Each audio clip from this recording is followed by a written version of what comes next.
ask the real question. Where do you live? Because in over a year of dating, I have never been able to see your place. And he says, okay, the truth is, and you know when someone starts like that, you already know some bullshit's about to come next.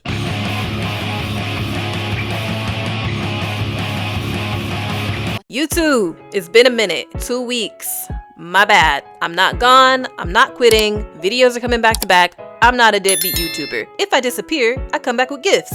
I just been working on some new things for the channel, plus my annoying ass day job. But here I am now, and you're getting videos back to back. Now, if you're here for Crazy Story Part 5, you should already know who Kento is. If you don't know who Kento is, take your ass back and watch parts 1 through 4. Do not start here. You are going to be confused and stressed for no reason. I highly advise exit this video and go back. So, we're picking up where we left off. Me and my friend Nisa called the hotel. He claimed he was working out that day. Turns out, he wasn't there. Now listen, I am not built for detective work. I hate confrontation, okay? I hate digging. If you looking, you gonna find it. Nisa though, she is a professional. She looked at me and said, "Are you stupid? This man is lying to you right now. No, we are investigating this." She's Japanese, but honestly, that girl's a little unhinged. She lived in Hawaii, lived in England. Something happened to her brain, but in a good way. So he pulled up to the hotel, and Nisa asked for him in Japanese. But the staff looked confused. Like, confused.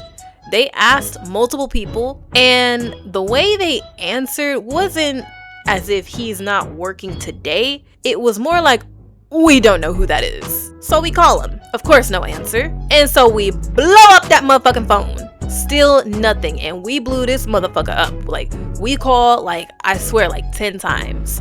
Still nothing. Finally, we get a text. And he says, "Are you okay? I'm at work." Oh, so you can text, but you can't answer the phone? Nah. So we call again. So he answers, and he says he just stepped outside for a break.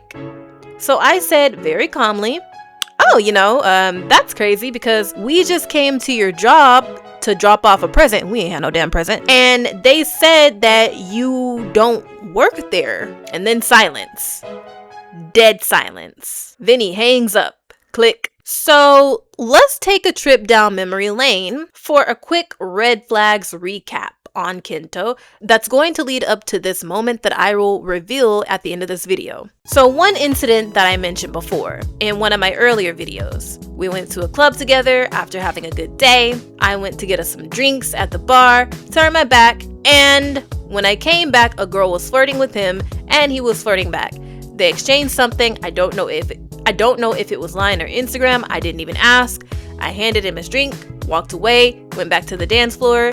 Later, he confronted me. The night turned into an argument and everything was ruined, as usual. But that was not the only thing. He was always secretive with his phone, trying to get away, having it on D&D on weird hours like 2 p.m. while we're together. That's not normal. I understand if it's like 2 a.m., but 2 p.m., come on, man. He would also call my friends and co-workers cute, saying kawaii, kawaii, right in front of my face. Like, these are real people that I know, like, bro, that made me so uncomfortable. YouTube, you tell me, if your partner is constantly calling your co-workers or friends cute, is that okay? Like, or would you feel weird about that too? Like, let me know in the comments, please. Another big situation that happened is when I went out with friends. I wanted to go out with my friends one night, and he had a problem with it, so I suggested that he come along. It's been a while since I've been out, like, with friends and not just at the bunny bar with not me, my friend, wink, wink. So yeah, I just wanted to get out with my girls for a bit. He had a problem. I had to bring his ass along. So that night, we went to Roppongi with my 2 friends. And we got there around 10:30. Went bar hopping, having a good time. And at some point, Kento said he was going to the bathroom. Okay. So 45 minutes passed, then an hour. So me and my friends are like, what, where did he go? So we went looking for him. We couldn't find him at all. He's tall, so he is not hard to spot. I understand if it was me, but him, no, You can't lose that in the sauce. So I called him about 5 or 6 times. Nothing. Another hour passed. Finally, he called back and said he went to the park to smoke a cigarette and get some fresh air. YouTube, be serious. Do you believe this shit? Because I didn't. In Lopungi, with smoking areas everywhere, and he went all the way to the park for over an hour? Yeah, so we met back up at the original meeting spot, and my friends were just as confused as I was. They were looking at him like, bro, what the fuck? So they caught their taxi back home. Me and Kento caught our separate taxi. We went home, and when I pressed him, you know what he did next? Of course you do. He yelled at me, said I was too intense, worrying too much, and that he just needed space because it was too loud up in there. Nigga, you knew you were going to a club and to Lopungi of all places. What you mean it was too loud? You should have stayed your ass home then. But anyways, he didn't try to have sex with me that night. He just went to sleep. That's when I started feeling suspicious. One night we were at my place and his phone kept ringing, like non-stop, like actual phone calls, not line, phone calls, like somebody called his phone number. So he said it was work. Eventually, it kept ringing, so I was like, are you sure you don't just want to, take that? So then he was like, oh yeah, I should. So then he stepped outside to take the call, but not on the balcony. He put his shoes on and left the building completely. I had to let him back up because my place has auto lock. So when he came back up, I asked him why he went all the way downstairs. And he said it was a business call and he wanted to smoke. Mind you, he could have just used my balcony. I have a fucking balcony. So I brushed it off, thinking, if it was another woman, she would have called online. But that was me being naive. So fast forward to me and Nisa pulling up at the hotel. Remember, he hung up after he got exposed for not being at the hotel. So we called back and he texted saying he wasn't at home and we'd talk later. And I said, no, where are you? And he left that bitch on not read, but unread. At that point, we knew some shit was going on. My friend stayed over that night and everything started adding up. The long shifts, the excuses, him claiming to be a hotel manager. Lisa said if he was really a manager, those hours didn't make sense. Like if he was actually a manager at the hotel, he wouldn't have to be working such crazy hours. But what did I know?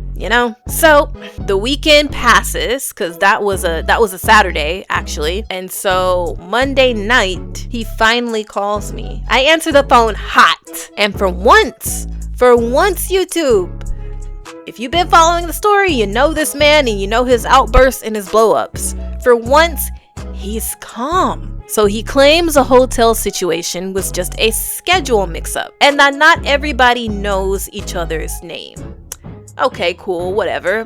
That's believable, I guess. So I asked the real question. Nigga, where do you live? Because in over a year of dating, I have never been able to see your place. And he says, okay, the truth is, and when someone starts like that, you already know some bullshit's about to come next. So he tells me that he's living with his ex-fiance. You dropped the bomb on me, baby.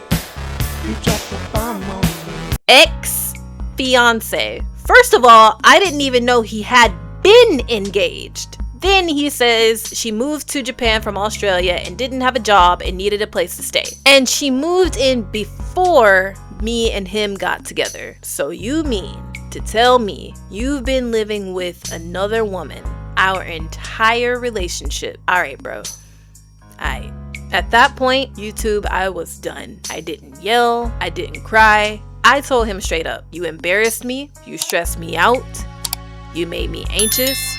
You made me feel crazy, and now you're calling me unreasonable while living with a woman you used to plan a life with? No. I told him I was done and that I would mail his things and that I didn't want to see him ever again. And he refused. He said, this is not over. We need to talk and work things out. Told me I was being unreasonable. I didn't have a heart. And he refused to give me his address and said that I might act crazy and pop out on the girl and curse her out. Sir, you have lived with your ex-fiance and lied for over a year. You really think I give a fuck at this point? At arguing with her, she didn't do anything in this equation. This was all you, bro. Save it. So he demanded we meet, demanded lunch, and told me this relationship wasn't over. And then that calm went out the window. He started yelling at me and then went as far as to threaten me. Now, what the threats were, I will not say because they are pretty extreme and this is YouTube, and I will just leave it at that. So I hung up.